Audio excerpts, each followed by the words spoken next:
Hello Virgo, Sun, Moon, Rising, and Venus signs. Kamusta kayo? Sana po ay nasa mabuti kayong kalagayan. Welcome back po sa Star Tarot. At kung bago kayo rito, welcome din po kayo. Please subscribe, like, share my videos, and leave me a comment kung nakaresonate po kayo. Thank you. Tignan natin kung ano ang mga messages ni Virgo.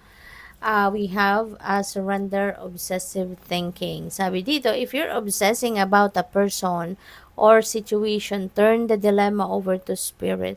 Doing so will help bring you clarity or even solve the problem. Diba?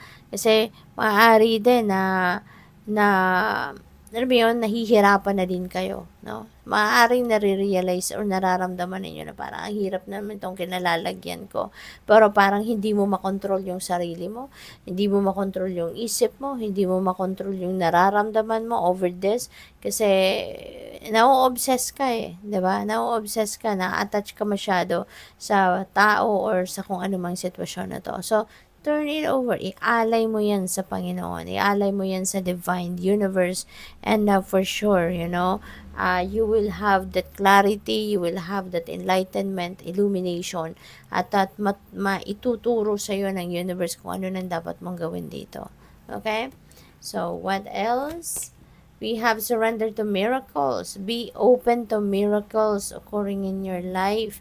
Feel and know that these events are real. Let go of any resistance and banish any doubt that miracles can happen. Okay? Huwag mong pagdudahan ever, Virgo, ang mga miracles. Kasi miracles do happen. When you do believe in miracles, makikita mo miracles will unfold sa buhay mo.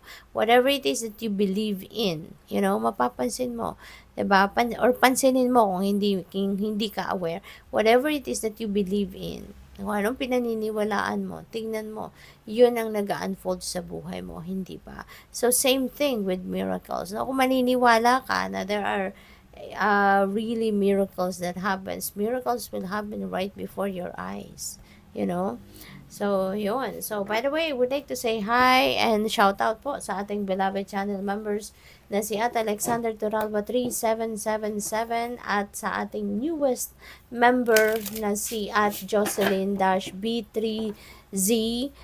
Maraming salamat po for your support sa aking channel at sa kay Alexander Turalba po. Maraming salamat for sending me super thanks. No? Maraming salamat sa inyong donasyon po. And hello po kay at Jocelyn-B3Z.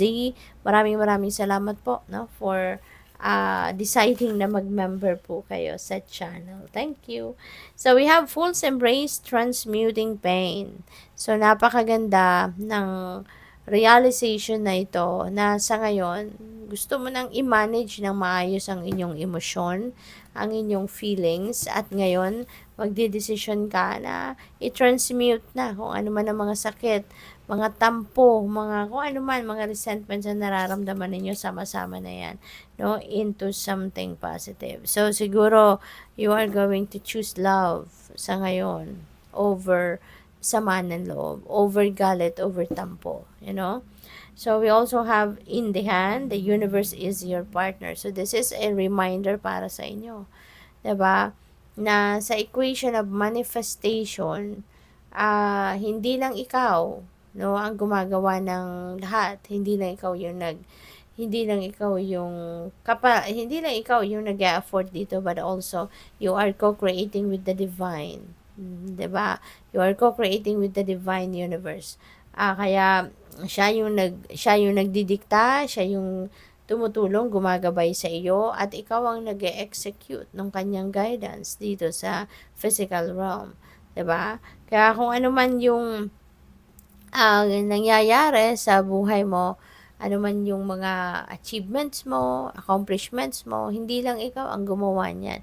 You've got help, from the divine. 'Di ba? Tinutulungan ka na ma-accomplish mo 'yon, tinutulungan ka in any way, shape, or form, para ma-achieve mo 'yon, yung ganon. So, reminder ito para sa iyo, na the universe is your partner. Alright? Hindi ka nag-iisa. So, we also have the farther gate, bold step forward. Okay? So, maaari na mayroon ditong opportunity opportunity knocking on your door, and it requires you to take a bold step forward, be bold and be fearless sa pagharap, no, sa opportunity na to. Okay? Because there is an opportunity rito na there is an opportunity rito na maaaring kailangan mo na i-approach ito, na maging matapak at matatag, because maybe this is something that will require you to come out of your comfort zone. No? Baka hindi ito yung nakasanayan mo, baka hindi ito yung mga dati mong mga klase or linyada, kumbaga, na mga ginagawa mo na nakasanayan mo na. This could be a totally different, no, situation. Kaya, but this is for you. It's time for you to grow. It's time for you to thrive. Kaya, dumating ang opportunity na to. So, a tidy house, clarity, and organization. Ayan. So, maaari na kayo ngayon ay you're going to declutter. No? Declutter your physical space, declutter your life, and maybe, kasi nalalapit na ang lunar year, ang pagsisimula ng Chinese New Year, hindi ba?